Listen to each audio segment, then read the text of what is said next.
So, crying tiger. Don't ask me what the name means. Frankly, like, there's so many stories about, oh, you know, a tiger cried because it was so tasty. Like, all the stories behind food generally are fake. But I do love the fact that food these days can be something other than just a list of ingredients. You know, there's so many dishes that are just like, these are the ingredients I put into it, that's the name of the dish. What I'm doing here is I've just toasted, actually, some glutinous rice together with some lemongrass, makrut lime leaves, galangal, some dried red chili in there as well. And I'm just going to grind that into a powder that we can use to essentially make our sauce. So this is the sauce part of the equation that's happening first. Spice grinder just splits it up, coarse powder that doesn't have to be too fine. In fact, if it's too fine, you've probably gone too far. Immediately smells good. But that looks good to me. Smells good. Yeah. And that you can just keep in a jar in the pantry, lasts for ages, but that's going to help us thicken our sauce, going to add some texture to it, nice and crunchy. I'm also going to get the pan back on the heat and just put a few other things in to start our sauce off. A few cherry tomatoes, some garlic and some red chili there as well. Sam, the Bush Tucker Guide, talk to me about the book. Well, this is my second edition. So the Bush Tucker Guide has basically stemmed from me being the bush tucker woman, being out on country, always foraging, hunting and gathering, and, you know, just keeping knowledge of our traditional way of practice of hunting and eating off the lands. And I'm very proud of it because it's fresh. I've done all the illustrations and the photos and added in some extra ingredients as well. Oh, my goodness. You know, we live in this enormous pantry of our country and we don't really know how to eat from it. Khanh, as a chef, are native ingredients exciting for chefs these days? Yeah, so exciting. So I incorporate it to a lot of my recipes. You know, a lot of native ingredients have that acidity to it. So like Davidson plum, desert lime, sunrise lime. Very rich. With Asian cooking, it's all about balance, right? So sweet, salty, sour. And when you replace the sour component, so you replace like tamarind with Davidson plum, it just brings the dish to another level. It just makes it a lot more exciting, I think. There is something about, I think, indigenous ingredients and Asian cuisines that go really, really well together. Absolutely. The Macassans' influence of the trading back in the early days of foods especially, and also wives, but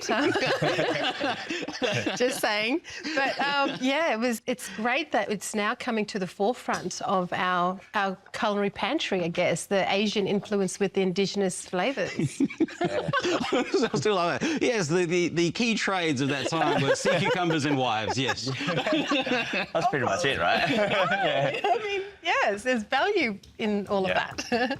So I'm just pounding up my aromatic ingredients, I guess, to form part of the sauce, and I'll finish that off in a minute. But what I want to do first is get my tri-tip into the pan. Tri-tip is, I think, a really underrated cut. It's kind of the end of a rump. It can sometimes be a little challenging to cook because you can see it's very thin at one end. The grain actually moves almost in two directions. You've got one part that you can see the grain running this way, and then this part, the grain is running lengthways. My approach to that is very simple. I just will give it a cut there, and I'll cook them in two separate pieces. So I can slice this one this way and slice this one that way, so that I'm cutting across the grain as that happens. So just a bit of seasoning of salt. I just think that there's so many different cuts of steak that we can use. We kind of stick out. I mean, I love a Scotch fillet, don't get me wrong. I love a rump, but you can get some really interesting steaks when you just try something a little bit different. Oh, that's a smoking hot pan. All right, while that is browning, I'm going to start to finish off my sauce. This is a Nun Jim Jiao, essentially a sauce for meats, essentially. I've got some palm sugar that I'm going to put in there. I'll put some lime juice as well. And I'll just mix those together. Khanh, as you say, it's about the balance of sweet and sour and savoury. To me, one of the easiest ways of doing that is to add the sweet and the sour ingredients first and adjust that without the complication of too much of the savoury. So I'm just mixing our sour, which is the lime juice, and our sweet, which is the palm sugar. And there's some sweet and sourness that comes from the tomatoes and stuff in there as well. So we just want to make sure that that's going well. I'm going to throw that into the oven to finish off cooking.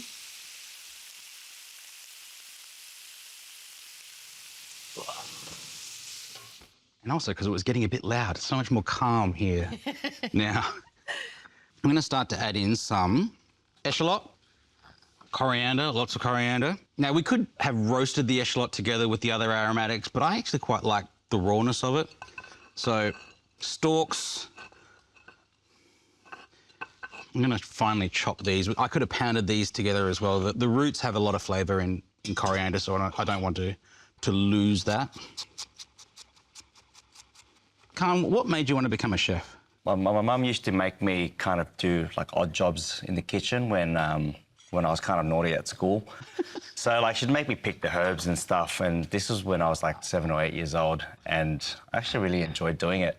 And I think a lot of it is because when me and my brother were doing these things together, we become pretty competitive. And it's like, I'm going to do it better than you, I'm going to learn how to chop quicker than you, and then that kind of, you know, grew with me. And then through high school, we did like food tech and stuff. Probably when I was 12, I was like, I'm going to be a chef. Wow. And I tried to drop out of school multiple times. and you know, growing up in an Asian household, my mum never let that happen. So I finished school. Then, yeah, straight out of high school, I started an apprenticeship. Oh, there's something really lovely about, you knowing that you wanted to be a chef from so young and then just doing it and then reaching really the highest level. So kudos, hats off. Thank you.